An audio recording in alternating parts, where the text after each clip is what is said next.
예, 반갑습니다. 그 독한 폭염의 여름을 어떻게들 지냈습니까? 금년은 독할 정도가 아니라 그냥 맹독이더만 맹독.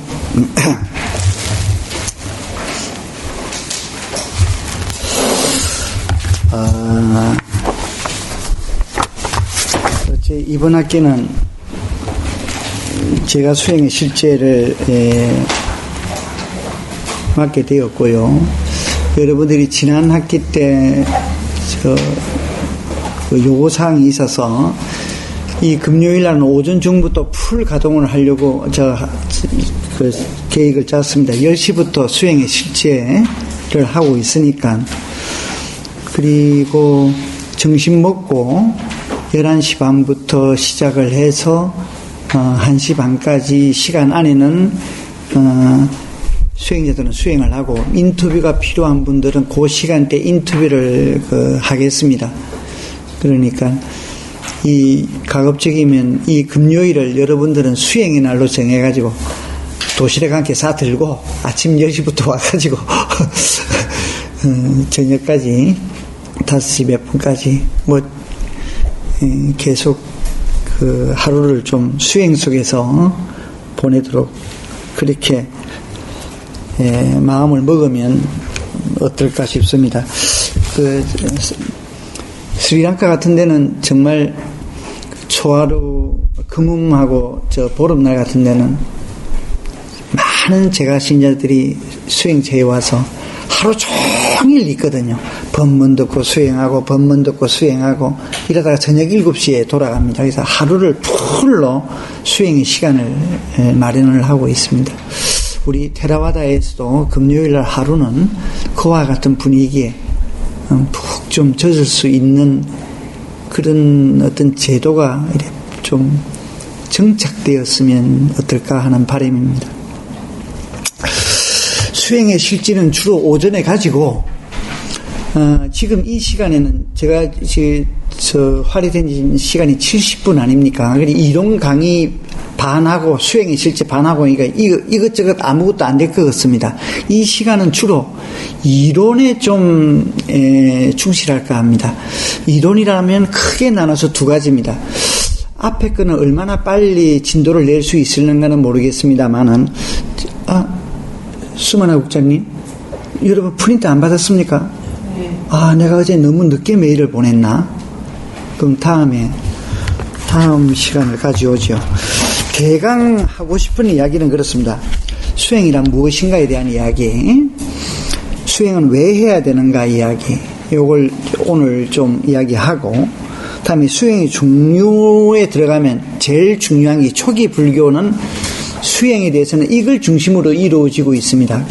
37 보리분법, 37 조도폼이라는 거, 요게 대해서 이야기를 하겠고요. 요 중에서 제일 먼저 4년초 우리 이빠사나 수행에 대해서 먼저 전달을 하겠습니다. 그래야 또 처음 접하는 사람은 수행을 바로 시작하면서 공부에 임할 수 있으니까요. 그 다음에는 초기 경전이 아니라 아비달마에서 수행을 총망라해서 정리해 놓은 것이 있습니다. 그게 40가지, 불교에서 40가지 수행 방법이 열거되어 있거든요. 그 40가지를 좀 전달을 하고요. 또 하나의 수행 방법은, 불교 수행이라는 것은 저는 그렇게 표현을 하고 싶습니다. 두 마리의 말이 한 마차를 끄는 것이다. 하나는 우리가 지금 하고 있는 사마타 위파사나 수행, 하나는 10바라미스의 실현입니다. 그러니까 10바라미에 대한 이야기, 요까지 전달을 하면 불교 수행의 이론은 한번 훑는 셈이 될 것 같습니다. 그러니까 요거는 좀 빨리 진도를 내서 가겠습니다. 정말 여러분들한테 이 수행의 실제 시간에 전달하고 싶은 것은 이빠사나 수행, 사마타 수행의 일부와 특히 이빠사나 수행의 실제의 지침, 우리가 실전에서 이빠사나 수행을 할 때 부딪히는 여러 가지의 문제점, 상황들에 어떻게 대처할 것인가, 주 관찰 대상은 어떻게 보며, 감각이 일어났을 때는 어떻게 보며 이런 가장 수행에서 필요한 수행의 실제 요게 좀 시간을 할애를 할까 싶습니다. 자, 오늘은 첫날이니까 수행이란 도대체 무엇인가에 대한 이야기를 좀 해보십시다.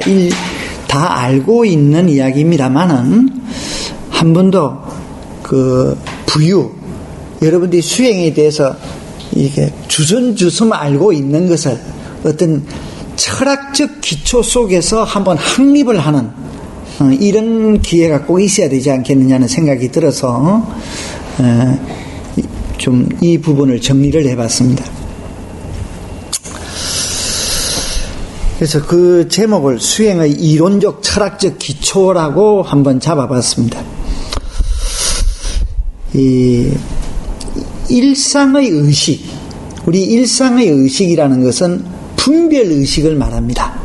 일상의 분별적 의식이 포착하지 못하는 부분을 유관이 아닌 심한으로 깨닫고자 하는 것을 우리는 명상이라고 할 수 있습니다. 수행의 넓은 의미가 명상이겠죠. 이 일상의 의식에 가려져 있는 이 심층의식으로 우리가 내려가가지고 표층의식적 분별이 아닌 순수한 마음으로, 순수한 마음이라는 것은 뭡니까? 개념이나 관념을 제거한 마음, 그죠? 그런 마음으로 내가, 이때 나라는 것은 생물학적인 납니다. 내가 타인, 동물, 식물 혹은 일반적 세계, 자연 이런 것과 그의 전체와 하나라는 것, 두 개는 분별이 구분되어지는 게 아니라는 것, 그리고 천지 만물의 모든 존재 별도로 개별적으로 존재하는 그 존재가 실은 곧 나라는 것. 자, 그 말은 우리 비교적으로 이야기하면은 상호 연관성 속에서 존재한다는 말이겠죠. 만물, 이 전체 만물에 내 아는 것이 없다. 는 것을 깨닫는 것이 명상 수행의 궁극이라고 할 수 있을 것입니다. 그러한 궁극에 도달하려는 실천, 그 실천적 과정이 수행, 명상이라면 그러한 실천 안에 담겨있는 이론적 근거를 밝히는 것이 그런 작업이 철학일 것입니다. 그래서 어떤 넓은 의미에서는 수행, 명상, 철학은 분리되질 않습니다. 그렇지만 이론과 실천은 결코 분리될 수가 없지요. 그렇다면 철학과 명상이 근본적으로 서로 별개가 아니라는 말이 될 것입니다. 자, 그러면 수행의 기본 원리에 한번 들어가 보십시다. 거기에서 첫 번째, 수행이란 무엇인가? 요즘은 꼭 수행이 이렇게 되면 불교적 관점이 굉장히 좀 강한 분위기를 느낄 수 있지 않습니까? 근데 요즘은 이제 불교뿐만이 아니라 수행이 상당히 일반화되어 있고 더구나 유행 상품처럼 되어 있고, 그죠? 이렇게 되어 있습니다. 그러다 보니까 보편적인 말로는 명상이라는 말을 더 즐겨 쓰는 것 같습니다.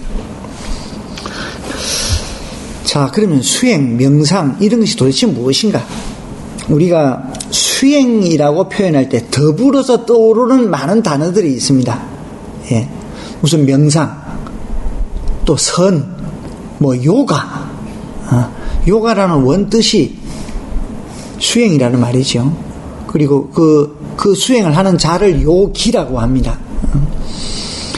그 다음에 통찰, 정념, 정관, 통찰, 또 우리 북방불교에서 흔히 써왔던 또 단어, 공부라는 단어가 있죠. 이제 이런 것들이 떠오릅니다. 이것을 영어권에서는 메디테이션이라고 합니다. 그래서 그 메디테이션을 실천 수련하는 것, 이게 practicing meditation, 명상 수행이라는 말이죠. 자, 그러면 명상 수행은 무엇인가? 명상 수행하면 그와 더불어서 탁 떠오르는 것이 진리입니다. 진리. 진리의 1차적인 의미는 뭐라고 했습니까? 지금 그 수행이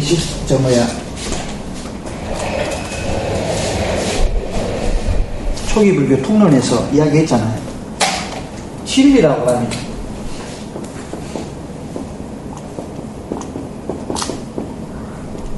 일차적인 의미는 사실입니다.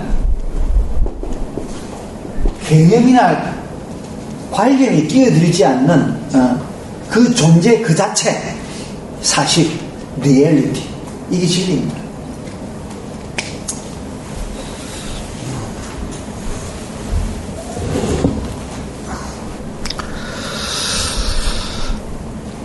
자, 그러면 진리에 대한 인식이 곧 수행, 명상인가? 그럴까요? 물리학자나 수학자들인 진리를 탐구합니다. 그죠? 예. 물리의 법칙, 사실이지 않습니까? 그건. 그러니까 진리죠. 진리라는 것이 1차적으로 사실을 의미이기는 하지만 물리학자나 수학자의 사유 역시 진리, 사실에 대한 사유이기는 하지만 그것을 우리는 결코 명상이라고 하지는 않습니다. 수행이라고 하지는 않습니다. 왜냐하면 내 자신이 아닌 내 자신의 바깥에 있는 대상을 객관적 방식에 의해서 분석해서 고찰하는 그런 것이기 때문입니다. 자, 그러면 인간 자신에 대한 사유나 통찰이 그럼 명상인가? 일차적으로 그런 것 같습니다. 그런데 가만히 좀 자세히 달려다보면 그렇지 않아요. 인간 자신에 대한 고찰은 의학도 가능하고 심리학도 가능하고 철학적 인간학도 역시 인간에 대한 고찰을 합니다. 그걸 가지고 명상이라고 하지는 않거든요.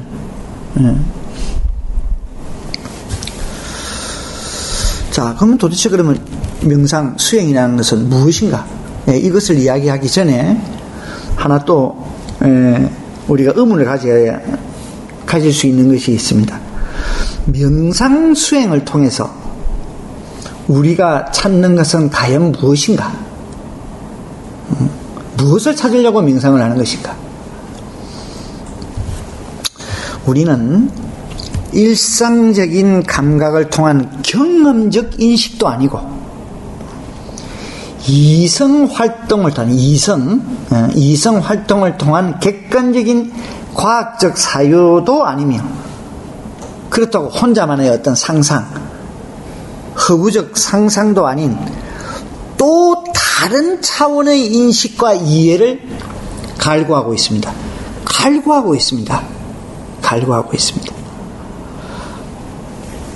왜 그러한 다른 차원의 이 인식과 요구가 필요한가? 인식과 이해가 요구되는가? 필요한가? 우리에게 그것이 구체적으로 무엇인지는 몰라도 무언가 우리는 아주 중요한 것을 잃어버리고 산다는 일종의 내 자신 내부에서 일어나는 어떤 상실감, 그런 상실감이 없다면, 다시 말하면 내가 뭔가 중요한 것을 알고 있지 못하다는 생각, 내 알미 근본적으로 오류를 범하고 있다는 그런 대의심,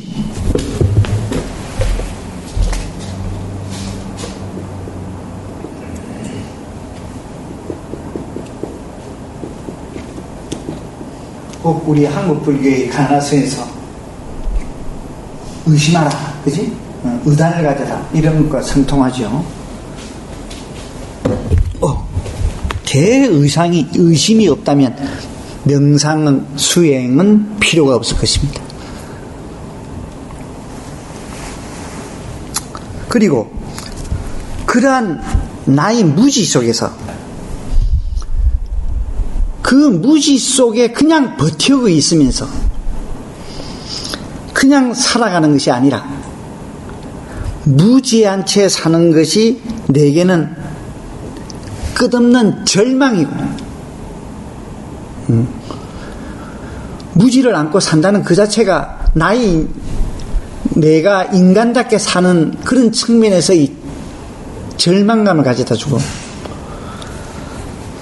또한 어마어마한 내가 나에 대한 분노이며, 나아가 반드시 무지를 벗어나야 한다는 이 절박감, 바로 그 분노의 마음, 대분노, 대분심,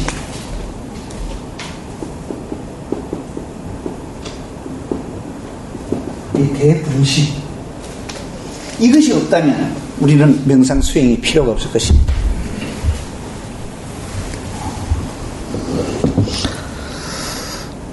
그리고 언젠가는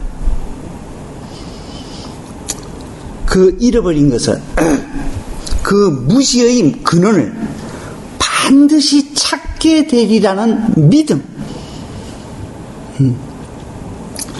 그래서 내가 나의 삶에 부끄럽지 않게 되고, 지금보다는 더욱 성장하며 더욱 자유롭게 살 수 있으리라는 대희망이 없으면, 대신심, 희망, 대신심,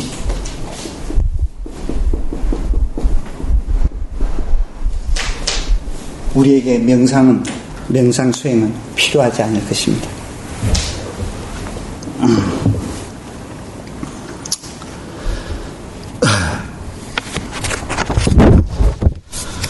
그러면 과연 내가 찾아야만 하는 것, 그것은 과연 무엇인가?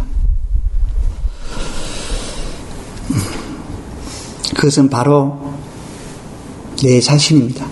나 자신에 대한 이해입니다. 내 자신에 대한 이해가 없으면 성장이 없다고 그랬습니다. 명상은 잃어버린 나를 찾아 떠나는 수행의 길입니다. 나를 잃어버렸다는 것은 내가 나에 대한 있는 그대로의 것, 즉 사실을 알지 못한다는 것입니다. 나를 잃어버렸다는 것은 내 내면의 진짜 나의 있는 그대로의 근원, 모습, 양태, 양상, 이것을 알지 못한다는 이야기입니다. 혹은 내가 나를 갖고 있지 않는 그런 절박한 느낌입니다. 예. 이런 부분은 저는 정말 실감을 했거든요. 불교 수행을 하기 전에, 물론 그것이 몇 가지 계기 중에 하나가 되어 있었지만, 제가 출가하기 전에 산속 깊이 제 작업장에 있었습니다. 흙을 만지고 있었는데, 늦게까지 그날도 흙을 만지다가 나이 작업을 하다가 들어와서 작업장에서 이제 씻고 들어와서는 책을 좀 보다가 자게 됩니다. 자게 되면 그때는 골초였거든요. 그래서 자기 전에는 딱 담배를 한 대 피우고 자는 습관이 되어 있었습니다. 그날도 마찬가지 늦게 들어와서 담배 한 대 탁 누웠습니다. 누워가지고는 이 생각 저 생각을 하고 담배 한 대 피워야지 이런데 내 손에는 이미 담배가 들여져 있는 거야. 그러자 어마어마한 공포심이 몰려왔습니다. 조금 전에 피웠던 그 자는 누구며 지금 피우려고 마음먹은 그 자는 누구인가? 그러면 그 두 개는 동일자가 아니라는 말 아닙니까? 그 말은 내가 지금 살아도 진정하게 내가 못 살고 있다라는 이야기 아닙니까? 그러니까 얼마나 두렵습니까? 정말 두려웠습니다. 산속에 있으니까 가게 한번 내려가려면 한 6km를 걸어 내려가야 됐거든요. 그러니까 가서 담배를 보로를 사놔놨습니다. 그 즉시 머리맡에 있는 담배를 가지고, 근데 수세식도 아니고 푸세식인데 내던졌습니다. 담배를. 그래서 담배를 끊게 된 겁니다. 인내에 의해서 담배를 끊은 것이 아닙니다. 의식의 대전환, 이런 절박함, 내가 내 자신에 대한 절박함, 이것이 없다면 명상은 이루어지지 않죠.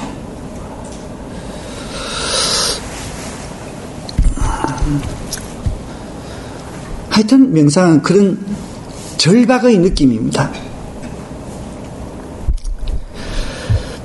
지금 내가 나라고 생각하는 것이 나의 전부가 아니며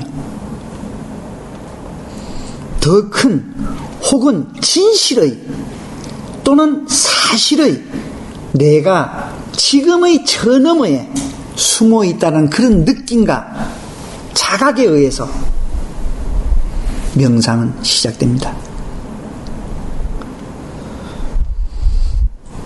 그러니까 명상은 절대로 지적 호기심에 의해서 성립되는 것이 아닙니다. 유행 상품처럼 그렇게 시작되는 것이 아닙니다. 그러면 절대 수행은 지속될 수가 없습니다. 반짝하고 말아버립니다. 그러니까 나의 자신에서 깊이 여러분 숙고하십시오. 그래야 지속적인 수행이 가능합니다. 대의심, 대분심, 대신심, 저기 자리 잡고 있어야 합니다.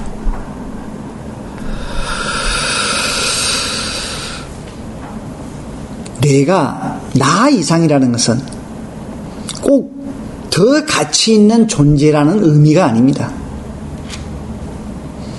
내가 모르는 나 이상의 그 무엇인, 그것이 신성일 수도 있고 물성일 수도 있고 동물성일 수도 있습니다. 혹은 그것들이 사실 심층에서 저 심층의 내면에서는 같은 것일지도 모릅니다. 그것이 무엇이든 그것은 우리가 모두 원자적으로 고립된 의식의 영역에 갇혀있는 존재가 아니라 그 나 이상을 통해 서로 연결돼, 서로 의존되어 있다는 것, 서로 관계되어져 있다는 것, 서로 연결되어져 있다는 그런 예감을 갖게 합니다. 내가 나 이상이라는 것은 인간이 단지 자연과 분리되고 타인과 분리되고 신과 분리된 존재, 그저 우주 만물의 한 개체, 전체의 한 부분에 지나지 않는 그런 존재, 그런 고립된 존재가 아니라는 것입니다.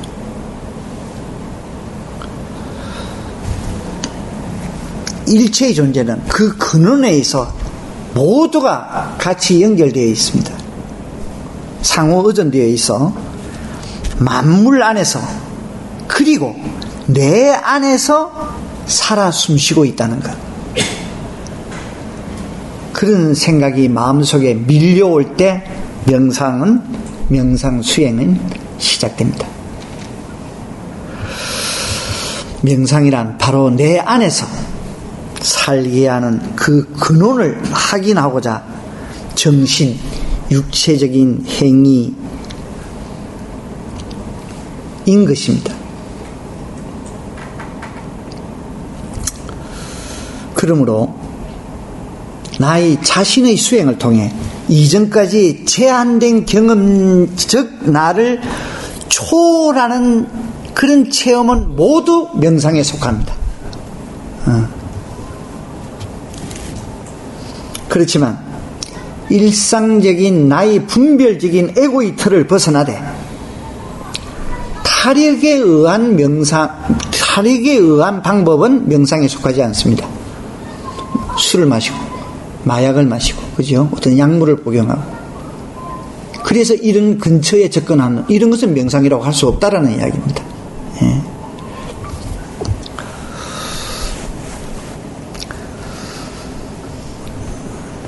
예. 그런 술과 마약 또는 체면술에 의한 망아 상태는 명상이 아니라 스스로의 정신력에 의해 에고를 벗어나 내 아닌 나와 하나가 되고 상과 하나가 되고 자연과 하나가 되고 우주와 하나가 되고 불교적 관점에서는 담마와 하나가 되는 초월적 경험, 초월의 경험이 곧 명상입니다. 왜 제가 이 초월이라는, 제가 지금 쓴 단어의 초월은 어떤 신비적 초월을 이야기하는 것이 아닙니다. 일상적 의식을 벗어났으니까 초월이죠. 예.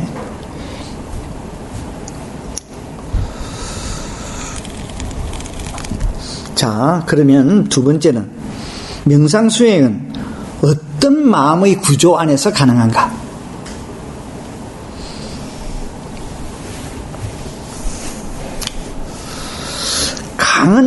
강한 자극적 대상과 마주하는 의식작용을 포기해야 가능합니다.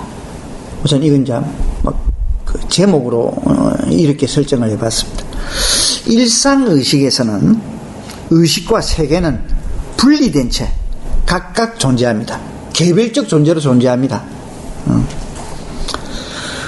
의식이 세계에 주목합니다. 이때 세계라는 것은 대상 일반을 이야기합니다. 존재 일반을 이야기합니다. 주목함으로써 세계는 의식의 대상으로 주어지게 됩니다. 그죠? 그걸 우리는 대상이라고 합니다. 그게 사물이든 어떤 일이든 사건이든 또는 너희든 간에 이러한 의식의 작용을 통해 세계와 의식이 서로 연관되어집니다. 만일 이러한 의식작용을 멈추면 의식은 다시 세계와 연관성을 잃어버리고 세계를 벗어나 의식 내면의 자신만의 밀폐된 공간으로 돌아오게 됩니다.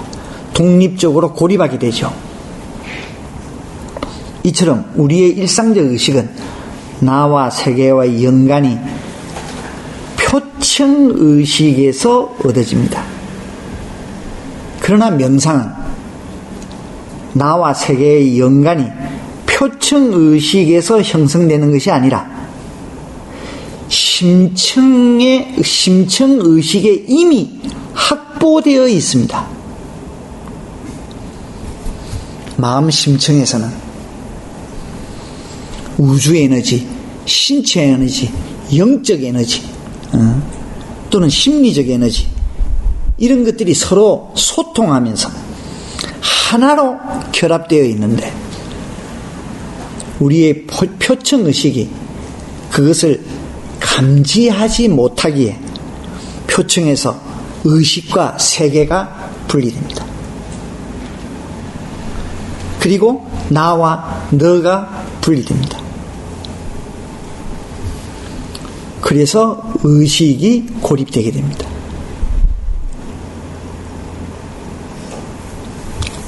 그러므로 대상의식 또는 표층의식을 벗어난 심층의식으로 내려가는 것이 나와 세계와 연관을 사라지게 하는 것이 아니라 오히려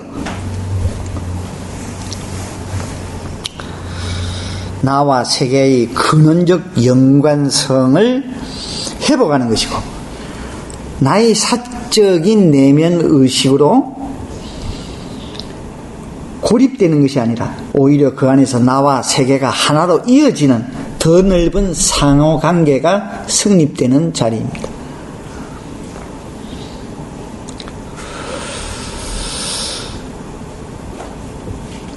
이러한 나와 세계 그리고 인간과 자연의 근원적 통합을 단지 의식 표층에서 개념적으로 사용하는 것이 아니라 마음 심층에서 내적으로 직접 증득하고 체득하기 위해서 우리는 명상 수행을 합니다. 불교에서는, 특히 불교의 인식론에서는 이 대상을 감각이나 시각을 통해 직접 표착하는 것을, 표착해가지고 아는 것을 혈양이라고 합니다.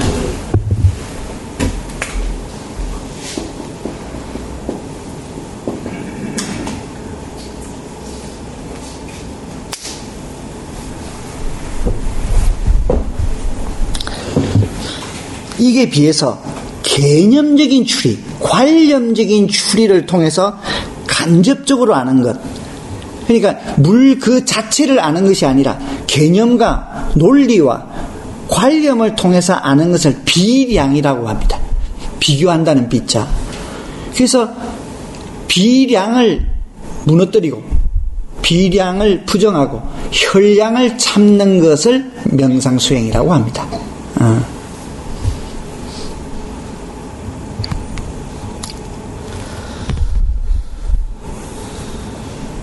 그래서 의식 표층에서 보면 내 아닌 것이기에 그것을 내 밖의 신, 자연 또는 존재 자체라고 부르게 되지만 그것이 결국 내 안의 타자, 잃어버린 나이며 담 너머에 숨겨져 있는 나,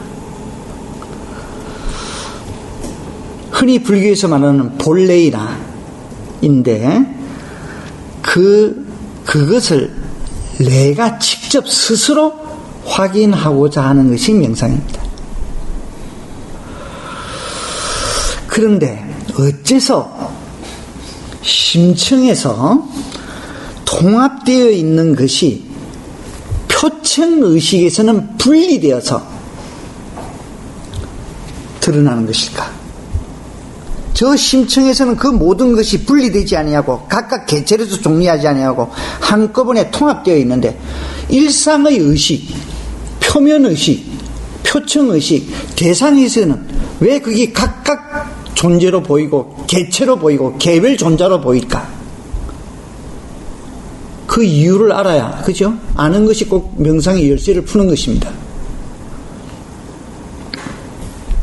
내 의식 바깥에 있는 나, 저놈에 있는 나를 어떻게 지금이 내가 알아볼 수 있을까? 이것이 가장 우리 의문이지 않습니까?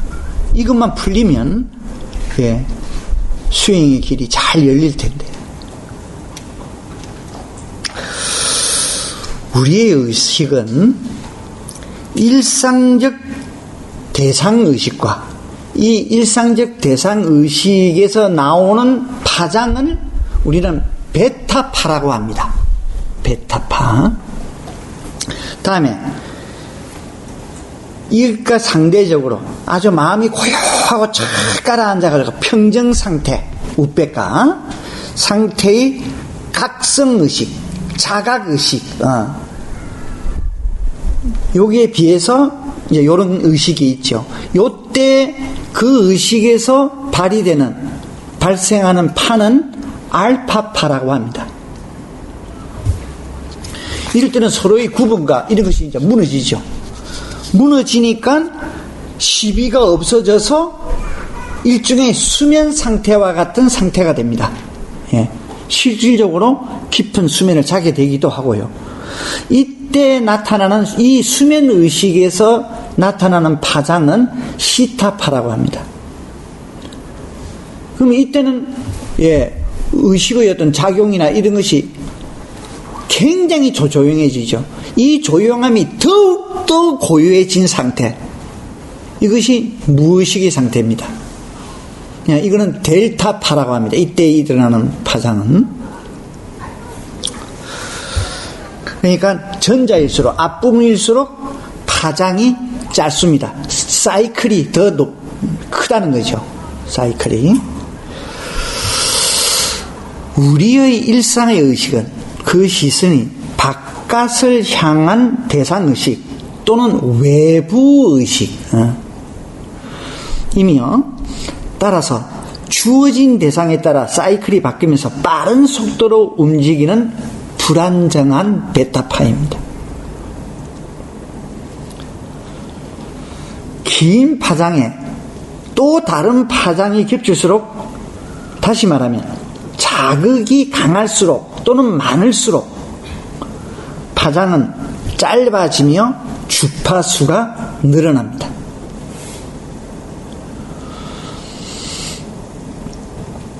우리의 의식이 대상 세계로 열려서 향해 있을 때 눈앞에 펼쳐지는 수많은 자극과 그로 인한 사려 분별이 복잡하게 강제지어져 우리의 두뇌는 짧은 파장의 베타파로 활동을 합니다.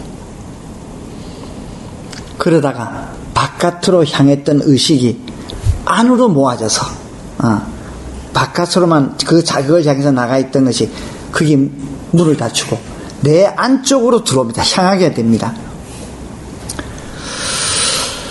그렇게 되면 의식은 더 이상 대상에 따라 움직이는 대상의식이 아니라 의식 자체를 의식하는 내부의식, 내면의식이 됩니다. 이렇게 되면 마음이 고요해지고 평정을 찾게 됩니다. 이때의 뇌파는 대상의식보다는 좀 더 안정된 파장이 짧지 아니하고 굉장히 느슨한 파장을 일으키게 됩니다. 장파를 일으키게 됩니다. 그 파장이 알파파입니다. 자극의 강도가 강할수록 의식의 문턱이 아주 높아져가지고 결국 이전에 감지되던 것들이 그 문턱을 넘지 못해서 의식화되지 못하게 된다는 것은 곧 우리의 의식이 복잡해짐에 따라 우리가 의식하고 감지할 수 있는 영역이 점점 더 좁아진다는 것을 의미합니다. 그래서 내면의 세계를 알지 못하죠. 처음에 세계 만물과 소통하는 생명 활동만이 존재하는 순간에는 그 미세하고 아주 약한 자극도 모두 감지되며 그때는 우주 만물과의 생물의 연결고리가 아마도 직접 느껴졌을 것입니다. 인식되었을 것입니다. 긴 파장은 짧은 파장보다 더 멀리 갑니다. 장파가 단파보다는 더 멀리 갑니다.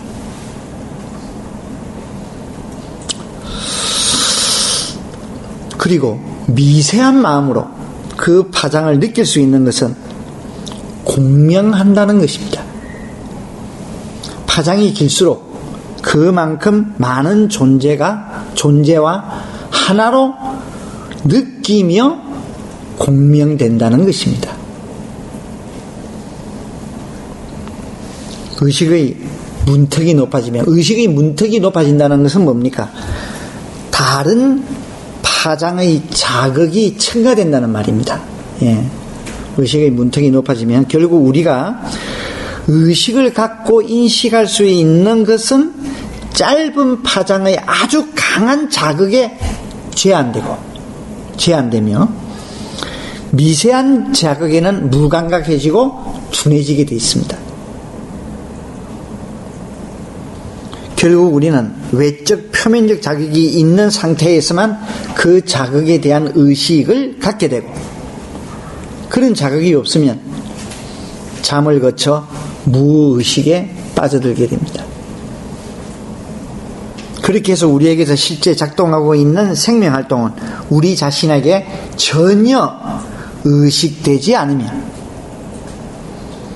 그것은 모두 무의식의 활동이 되어 결국 신체의 물리적 활동으로만 여겨지게 되고, 따라서 의식도 스스로를 그런 활동으로부터 분리된 것으로 느끼게 됩니다. 이 분리된 것으로 느끼신다는 이것이 아주 중요합니다. 이렇게 해서 우리 안에서 존재와 의식, 몸과 마음, 생명과 사유, 이런 것들이 서로 다른 두 영역으로 분리되면서 심층 무의식과 표면 의식의 분열이 발생합니다. 이렇게 형성된 자신의 안의 분열이 우리로 하여금 한편으로는 심층 내면을 잊고 표층에 살게 하면서, 또 다른 한편으로는 표층에 안주하지 못하고 심층으로 향하게 됩니다. 자기 안에 발생하지만 의식의 문턱을 넘지 못하기에 의식에 포착되지 않는 것이, 그럼에도 불구하고 내 안에서 나를 그리로 향하게 만듭니다. 그렇지만 그것은 끝내 의식에 붙잡히지 않기에 나는 끊임없이 내 안에서 뭔지 모를 중요한 것이 잊혀지고 있는 느낌, 잃어버린 느낌, 상실한 느낌, 뭔가 소중한 것을 잃어버렸다는 느낌을 치울 수 없게 됩니다. 이것이 바로 우리 내면에 있는 고독감입니다.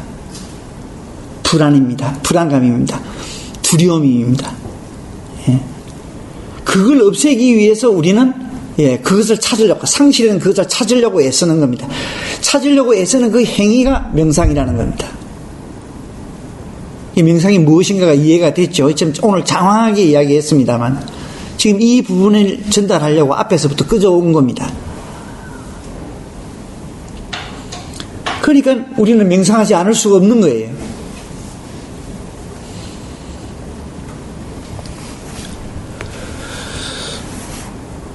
명상 수행은 바로 이 일상의식에서 잊혀진 것,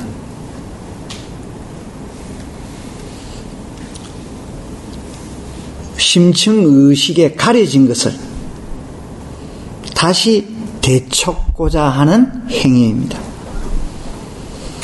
일상의식이 강한 자극에만 깨어있어 작용하고 미세한 자극에는 무감각해져서 마음 신층에서 일어나는 생명의 활동과 우주와의 연계를 알지 못하는 것을 명상 수행을 통해서 그 마음 심층까지 의식의 문턱을 낮추어 의식 활동을 하여 그 진실을 알려고 하는 것입니다. 그 사실을 알려고 하는 것입니다.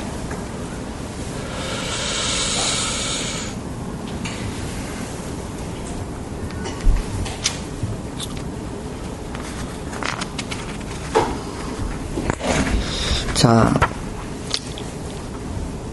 왜 그러면 이 심층 의식의 자각, 심층에 있는 자아의 자각, 이것이 필요하느냐면, 일상의식에서는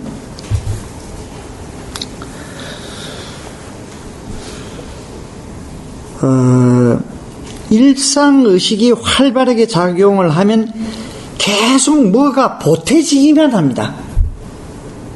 이게 보태지는 가운데서는 심층의식이 보이질 않습니다. 이 보태진 것을 계속 드러내는 작업, 드러내야만 심층의식에 접근하게 됩니다. 그래서 노자는 위학 일익이라고 했습니다. 학문을 닦으면 날마다 보태지고, 이익할 때 이익, 위도, 도를 닦으면 일손, 날마다 드러낸다. 이렇게 될 때 소위 말하는 도가 보입니다. 다시 말하면 심층의식을 만나게 됩니다. 이것을 철학이나 종교에서, 숱한 철학이나 숱한 종교에서 마음을 비워라, 무심하라, 이제 이렇게 표현을 하는 것이요.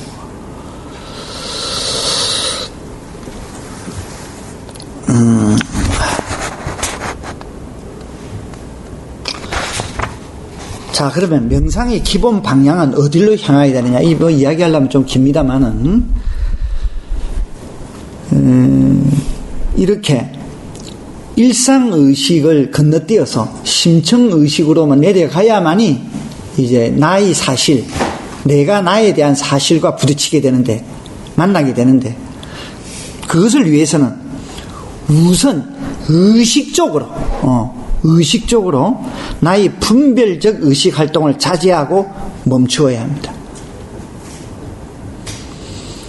그러니까 우리가 선원에만 들어오면 집에서 한다고 수행한다고 하는 것보다는 훨씬 효과적으로 내 내면에 들어올 수 있거든요. 왜? 오늘은 선원 가가지고 수행 좀 해야지 하고 집을 나서는 순간 일상의 모든 것들이 일단 심정적으로 차단이 되어버립니다. 그죠? 멈추어져 버립니다. 일상의식이. 그러니까 내면이 보이는 거죠. 그러니까 우리가 분별적 의식 활동을 의식적으로 일단 멈추는 것이 필요합니다. 표면적 의식을 멈추어도 내가 아니기를 멈추지는 않습니다. 나의 심층 활동은 계속 남아 있는 것입니다. 그러므로 나의 내부 의식과 무의식으로 돌입하기 위해서는 예부 의식, 대상 의식, 일상 의식, 이 멎는 상태에서도 계속 작용하는 나의 활동을 붙잡고 있어야 합니다. 그 말은 뭐냐? 우리가 이제 여러분들 다 지금 수행을 경험하고 있으니까 뭔가 마음에서 일어나고 있는 현상을 따라가 현상의 궁극을 만나야 한다는 겁니다. 현상의 궁극을.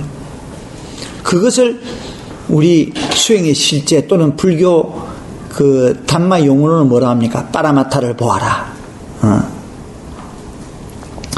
궁극을 만난다는 것은 스스로가 의식의 작용 그 자체가 되어서 현상의 근원을 자각한다는 말입니다. 이것이 명상의 방향입니다. 예, 방향입니다. 명상, 자, 이렇기 때문에 우리는 명상 수행을 해야 합니다. 잃어버린 나를 찾기 위해서, 나 건너의 나를, 마주하기 위해서. 그리고 소통이 단절되고, 독립하여 고립된 나를 넘어서서 자유의 나를 찾기 위해서 우리는 명상을 해야 합니다. 그 다음에는 좀 더 그러면 현실적으로, 구체적으로 수행은 왜 해야 하는가?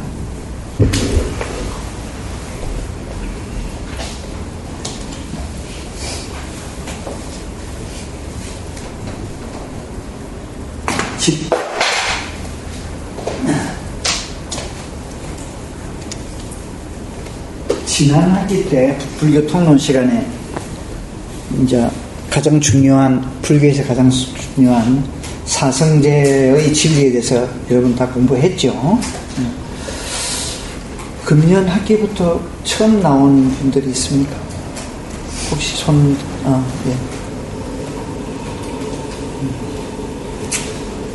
처음, 이 테라바다 담마스쿨에는 처음 오셨지만도 불교 공부는 처음이 아니죠. 예, 그러니까 막 생략하고, 자, 사성제 8정도에서 8정도를 하는 이유가 뭡니까? 고통에서 벗어나기 위해서, 그죠? 예, 고의 소멸, 고통에서 벗어나기 위해서. 이 무엇보다도 이게 가장 총체적이고 가장 먼저입니다. 수행을 해야 되는 이유. 두 번째는 삶에서 좀 구체적인 방향에서 수행을 해야 되는 이유를 좀 접근을 하겠습니다. 성장하기 위해서입니다. 성장하기 위해서 우리는 수행을 해야 한다.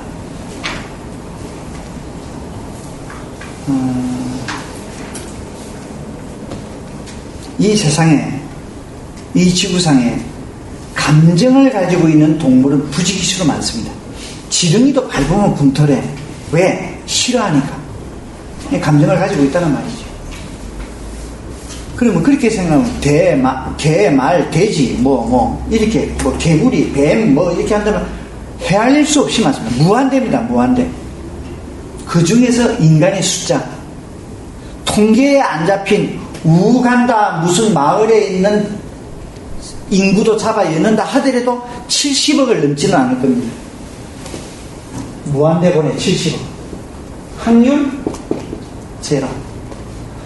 우리는 지금 확률 제로의 존재로 이렇게 앉아 있습니다. 경이로운 존재죠. 이런 경이로운 존재로 태어나서 한없이 사는 것이 아닙니다. 꼴랑 살아봤자 80년, 경상도 말로 꼴랑 80년. 오늘 오신 보살님 몇 년 사셨습니까? 48년. 그럼 50년을 사셨다. 긴 세월 아닙니까? 긴 세월입니다. 예, 참 오래 살았습니다. 그 50년의 인생을 잠깐 뒤돌아보면 5분도 안 걸립니다. 5분도 안. 그 말은 인생살이가 그리 똥뺄난 게 없다라는 말입니다. 그죠?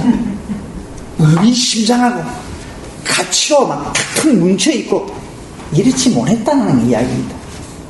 그러면 한 80년 사는데 앞으로 30년 남았습니다. 50년 지나간 흔적도 눈 깜빡깜빡 지나가는데 30년은 좀 지나고 보면 눈 한 번도 깜빡할 사이가 없어. 그러면 이때까지 살아온 인생이 의미심장한 그런 것이 아무것도 아니었는데 나머지 인생은 그럴 거라는 보장이 있느냐는 거예요. 아까 너무나 경이롭게 존귀한 존재로 태어났는데 아무 의미 없이 아무 가치 없이 똥뺄랑이 없이 살다가 간다? 이건 아니잖아. 이건 아니잖아. 뭔가가 의미 있는 존재, 뭔가가 가치 있는 존재로 살다가 우리는 가야 합니다. 뭔가가 의미 있는 존재, 뭔가가 가치 있는 존재를 다른 말로 하면 성장이라고 합니다.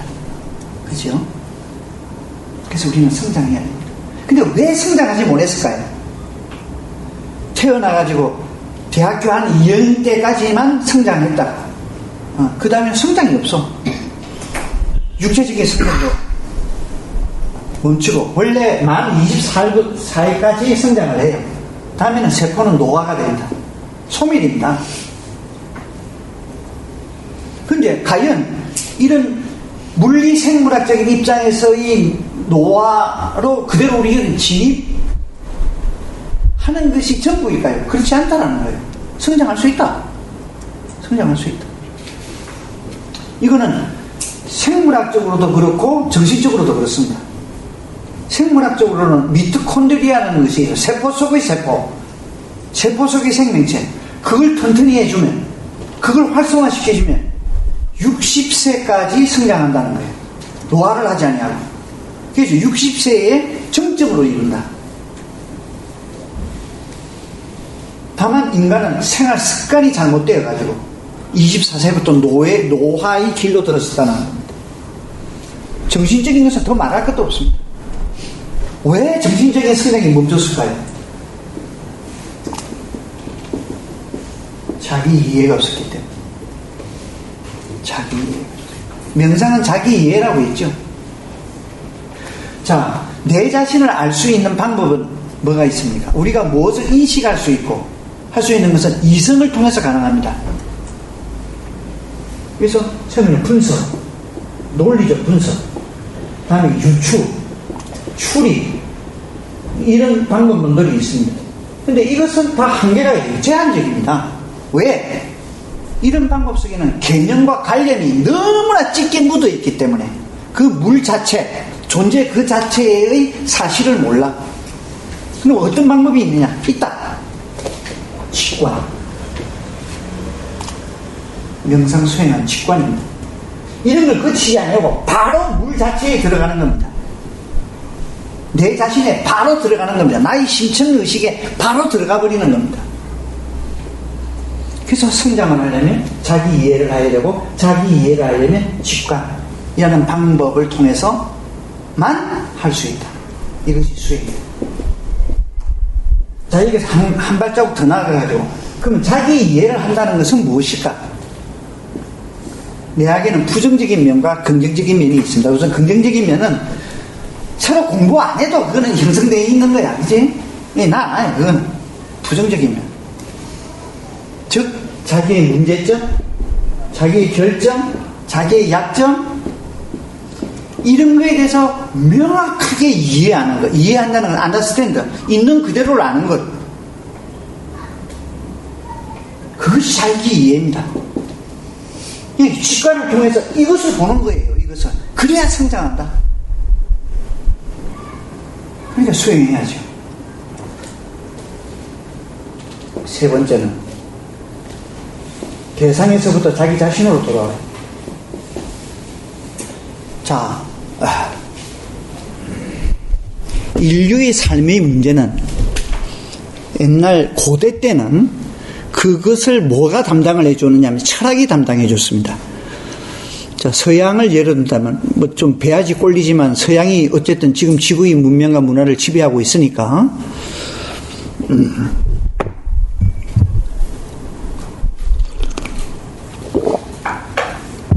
그리스 철학, 로마 철학, 이 철학이 그것을 다 담당을 해왔죠. 그러다가 중세에 넘어가면 종교에게 배턴을 눌러줍니다. 그래서 철학적으로는 암흑기예요. 예. 인간의 정신적 성장에서는 서양의 중세는 암흑기입니다. 아무런 성장이 없는, 오로지 신밖에 없는. 그러다가 16세기에 들어와가지고 르네상스 기후 운동을 이제 기하해서 과학에 눈을 뜨게 되죠. 과학이라는 건 뭡니까? 분석이라는 방법을 통해서 사물의 본질을 규명해내는 작업입니다. 그래서 사실을 알기 시작을 하게 됐죠. 그래서 인간의 지혜가 열리기 시작을 합니다. 그래서 과학에 눈을 뜨게 됩니다. 그것이 실은 21세기 오늘날까지 지금 지속되고 있습니다. 예. 그런데 이 과정에서 그 과학과 1차적으로 아주 부정적인 측면에서 악수한 그룹들이 있습니다. 산업자본가. 과학과 악수를 해가지고 돈을 벌기 시작한다. 그 과정에서 모든 인간을 세뇌를 시켰습니다. 과학, 산업, 물질, 문명이 인간에게 유토피아를 갖다 줄 것이다. 우리는 그런 맥락에서 교육을 받아왔습니다. 교육을 받아왔습니다. 이 속임수죠, 그게.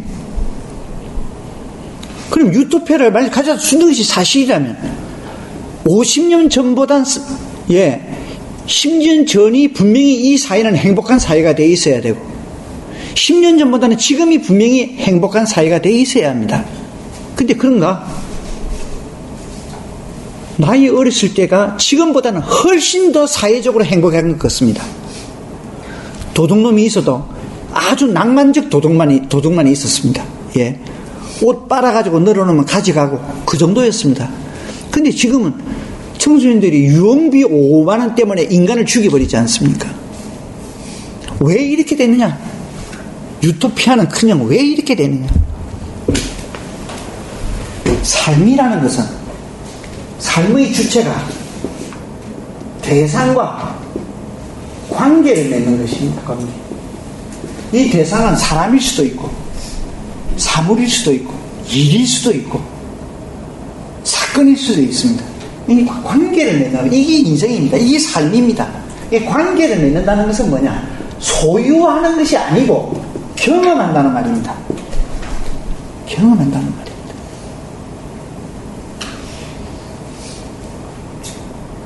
자, 그런데 과학은 뭡니까? 과학이라는 것은 이 대상 중에서 이게 사람도 있을 것이고 일도 있을 것이고 사물도 있을 것이고 이런 주체와 대상 중에서 대상 그것도 사물에 대해서만 분석적 방법으로 그 본질을 규명하는 작업입니다. 이거 가지고는 삶의 총체적인 면이 해결이 안 된다는 거예요. 그러면 모든 무라라는 것은 뭡니까? 변정론적으로 전개됩니다. 정반합.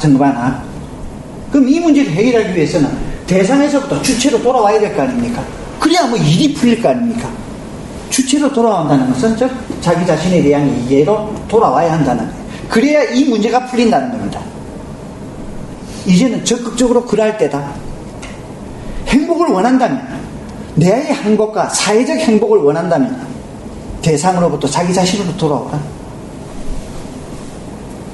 여기 세 번째 이유입니다. 수행을 해. 자기 자신의 이해, 그게 수행이랬죠. 네 번째, 인식의 오류. 이걸 제거하기 위해서. 자, 삶은 주체가 대상과 관계를 맺는 것이라고 했습니다. 관계를 맺는다는 것은 소유하는 것이 아니라 경험한다고 했습니다. 경험한다는 것은 1차적인 그 메커니즘이 뭡니까? 인식입니다. 대상에 대해서 있는 그대로를 알아야 합니다. 인식해야 합니다. 자, 그러면 우리는 오감을 통해서 어떤 대상을 보고 그걸 인식을 합니다. 자, 그러면 오감을 통해서 내가 직접적으로 인식한 내용은 이 존재가 존재하여 있는 사실 그대로의 그 자체, 사실 그대로를 그럼 인식하는 것일까? 그렇다. 사실을 인식하는 것이다. 즉 참을 인식하는 것이다. 아니다. 거짓말 인식한다. 내가 직접 부딪혀가지고 접촉을 한다 하더라도 그거의 내면을 못 본다. 때로는 참을 인식하고 때로는 거짓을 인식한다. 이 세 가지 경우는 경우 외에는 없을 거 아닙니까?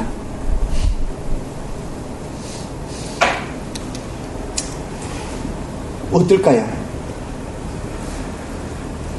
자, 오늘 오신 이 세 가지 중에 포사님은 어떤 거라고 생각합니까? 세 번째, 이런 강의를 통해서 스님이 콕콕콕 찔러가면서 강의를 들어보니까 세 번째, 그때서 세 번째다 하지 않고 진정한 마음에서 세 번째라고 하면 그래도 인생을 괜찮게 사는 겁니다. 그 말은 내 인식에 잘못이 있다는 것을 내가 인정한다는 거 아닙니까? 그죠? 그러니까 내가 잘못될 수도 있다. 내가 잘못되고 네가 옳을 수도 있다. 그러니까 너를 포용할 수 있죠. 근데 과연 인간이 그럴까요? 그렇게 살까요? 아닙니다. 둘이서 싸움하다가 이쪽 사람이 먼저 합니까? 내가 봤다. 그 말은 내가 본 건 옳다. 내가 본 것을 참을 보았다. 이 말 아닙니까? 예, 다 이렇게 살고 있습니다. 다 이렇게 살고 있습니다. 그런데 실제 뚜껑을 딱 열어보면 더 어마어마한 사건이 일어납니다. 모든 것은 거짓을 참으로 인식합니다. 모든 것은. 우리 지난번 우리 단만스쿨 학생들은 이미 그 예정을 봐왔으니까 잘 압니다만 오늘 새로운 사람들을 위해서 내가 쇼를 한번 할게요.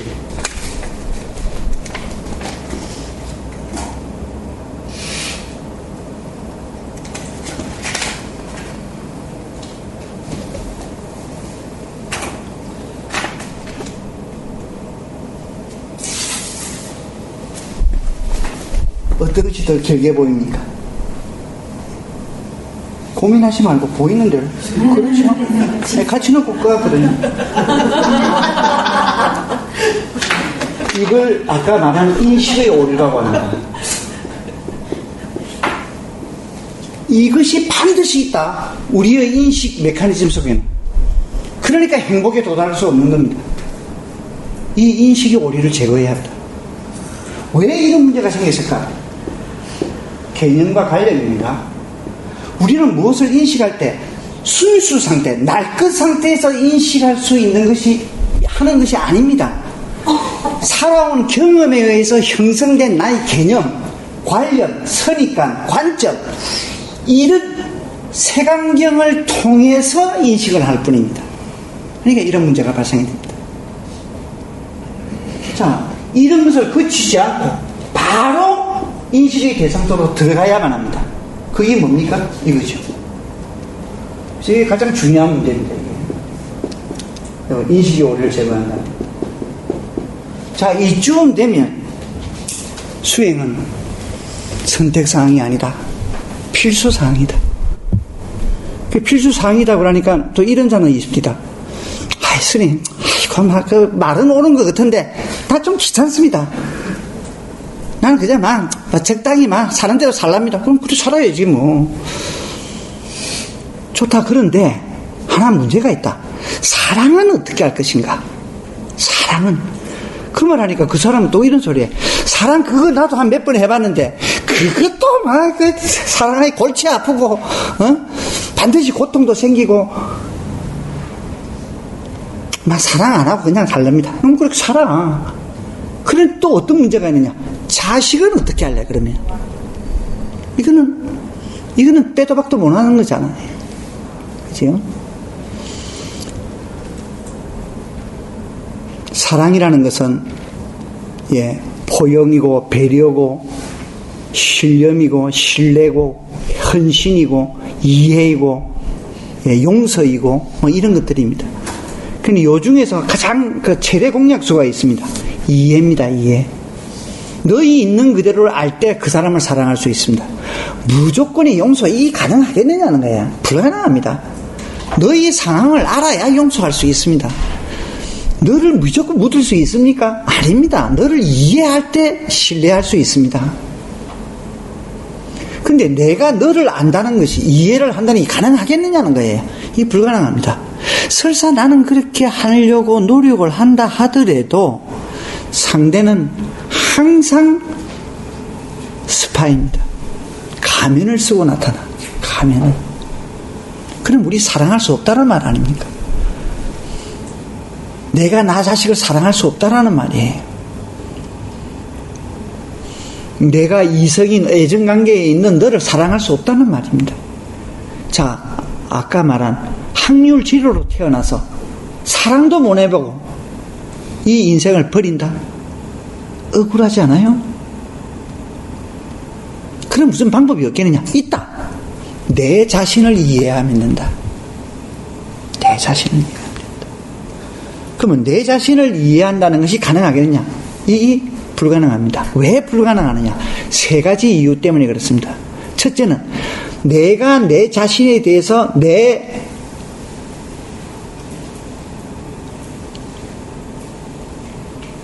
표면적인 나를 만났을 때, 다시 말하면 그 욕망적이고 결점투성인 나를 딱 만났을 때는 거기서부터 고개를 확 돌려버려, 도망가버려. 자기를 안 봐요. 그래놓고 욕망대로 해버립니다. 여기 첫째 이유입니다. 두 번째는 많이 배운 사람은 도망가지는 않아. 그 대신 더 어마어마한 것을 합니다. 합리화를 시킵니다. 합리화를 시킵니다. 세 번째, 요거는 박사학위 출신만 하는 건데 합리화해서 끝나지 않아. 정당화시킵니다. 합리화를 시키면 지 혼자 하지. 정당화시켜놓고 너까지 끄잡아들여. 그럼 자기 자신을 이해한다는 말은 요 세 가지를 안 하는 거야. 완전히 안 하는 것이 아니라 안 하겠다라는 주제, 인생의 주제의식을 가지고 가능한 한 나를 보는 자예요. 이런 의식을 가지고 있는 자는 너를 이해한다. 왜? 너가 스파이인 이유는 똑같은 이 세 가지 때문에 그렇습니다. 너가 가면을 쓴 이유는 똑같은 세 가지의 이유입니다. 그렇기 때문에 내가 그것을 하지 아니하면, 그래서 내 자신의 날 것, 생 것을, 생 나를 보려는 자는 너를 볼 수 있습니다. 너를 볼 수 있는 자는 너를 사랑할 수 있습니다. 이 세 가지를 안 하고 자기 자신을 이해하는 것, 이걸 뭐라고 합니까? 수행이라고 합니다. 그죠? 예. 그래서 수행은 선택사항이 아니라 필수사항이다. 여기서 또 하나 있습니다. 수행은 그 자체로는 인생의 목적이 아닙니다. 삶의 방식입니다. 존재의 방식입니다. 여기 서울까지 가, 부산서 가는 거는 목표는 있지만, 목적은 그거지만 수단이 있어야 될 거 아니야. 그 상황에 따라서 가장 유용하고 가장 유효적인 수단은 뭘까? 그게 결정이 돼야 가지. 그러니까 그 수단을 찾는 것이 먼저입니다. 삶의 방식을 가져오는 것이 먼저라는 거예요. 그러니까 다른 거 다 해놓고 수행하는 것이 아니라는 이야기입니다. 그러면 수행 먼저 해놓고 그럼 인생을 사는 것인가? 그것도 아닙니다. 공전과 자전입니다. 지구는 크게는 태양을 중심으로 공전을 하지만 스스로는 자전을 합니다. 그죠? 예. 자전을 하면서 태양 주변을 돌아라. 즉 수행이라는 것을 삶의 방식으로 가져와서 인생의 목적을 향해서 나가라는 거예요. 이게 삶의 방식이다 보니까 이것이 선택사항이 아니라 필요사항이 됩니다. 필수사항이 됩니다. 그래서 아까 이야기했던 명상은 무엇인가에 대한 구절과 지금 이야기하는 수행은 왜 해야 하는가, 이 두 개를 합하면 여러분들이 수행에 임하는 어떤 각오나 또는 어떤 근거, 계기, 또 마음의 어떤 소원 세우기, 이런 것이 가능하지 않겠나 이렇게 싶습니다. 그래서 아까도 이야기한 그 세 가지의 마음이 있었지요. 예. 대의심, 대분심, 대신심은 지금 이야기했던 이런 것들이 사무치게 와닿아야 그 세 마음이 생깁니다. 그죠? 세 가지가. 그래서 그런 절박한 마음이 있어야 수행은 지속 가능합니다. 그래서 그와 결부된 여러분 자신에 대해서 끄덕끄덕 숙고하고 고찰하십시오.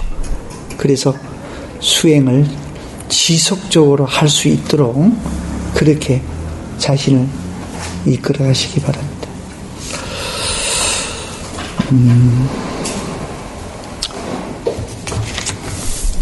자, 수행이라는 것은 무엇인가를 좁은 의미에서 우리가 불교 안에서 수행을 할 때, 그러면 수행이라는 것은 무엇인가 좀 더 이제 담마라는 대목적을 접근해서 살펴보자면, 첫째 수행이라는 것은 집중하여 고요함을 지속시키는 것입니다. 고요함을 지속시키고, 두 번째는 거기서 끝나지 않고 직관을 통한 지혜를 증득하는 것이다. 지혜를 증득하는 것이다. 우리의 번뇌는 세 가지가 있다고 그랬습니다. 다 됐네. 오늘 제가 조금 양이 작거든요. 교수님 말씀 마저 하시고. 그럼 내가 미안할 필요가 전혀 없네.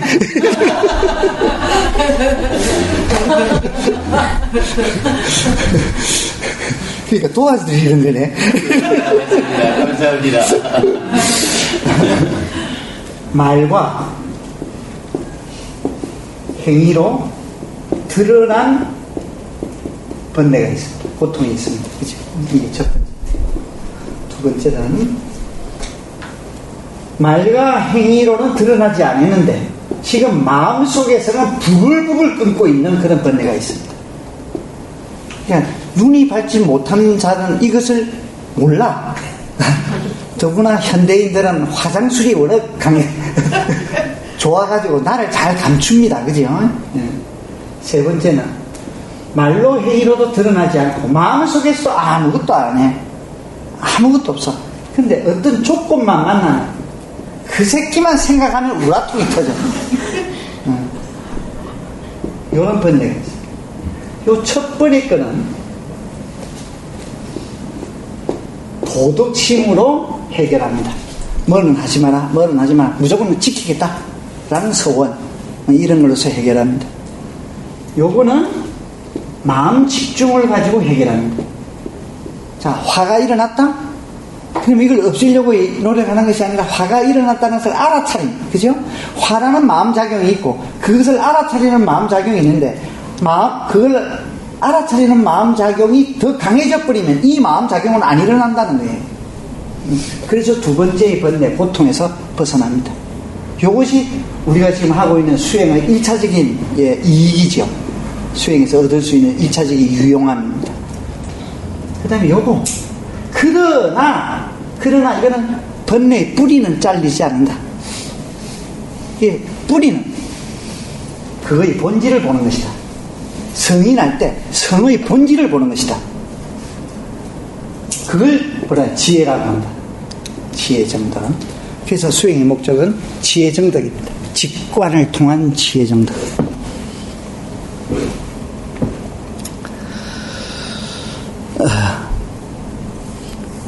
세 번째는 악을 버리고 선을 추구하는 겁니다. 선을 실행에 옮기는 겁니다. 네 번째는 두 번째에서 말하는 직관을 통해서 얻어진 증득된 지혜를 통해서 사랑의 실천적 실행입니다. 사랑의 실현입니다. 이게 파이널 골입니다. 이게 파이널 골입니다. 자, 다음 시간에는 수행의 종류로 바로 들어가겠습니다. 그래서 37보리분법으로 들어가서 37보리분법의 전반적인 것을 한번 좀 살펴보고 사념추 수행에 대한 강론으로 들어가겠습니다. 이당매 파와낭 아사와카 야왕 호두 이당매 파와낭 막가사자 팔라사자 바자요 호두 이와 같은 수행 공덕으로 모든 고통으로부터 벗어나고 이와 같은 수행 공덕으로 도와 과를 증득하여지이다. 같이 사두 사두